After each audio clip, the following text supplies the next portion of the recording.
ఈ విధంగా మాట్లాడండి.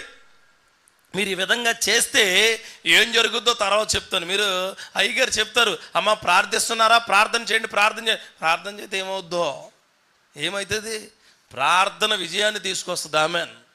ప్రార్థన నీ కుటుంబంలో ప్రతి అవసరతను తీరుస్తుంది. ప్రార్థన నీ కుటుంబానికి సంబంధించిన ప్రతి అక్కరను చక్కబెడుతుంది. ఎందుకు చెప్తున్నారు మీరు అని అంటే, ఆ ప్రార్థనలోనే గడుపుతాం మేము. ఆమెన్. ఉద్యోగానికి వెళ్తాం, ప్రార్థన చేసుకుని వెళ్తాను. ఉద్యోగంలో ఇబ్బంది వస్తుంది, ప్రార్థన చేస్తాం. ఉద్యోగంలో బహు విపత్కరమైన పరిస్థితి వస్తుంది, ప్రార్థన చేస్తాం.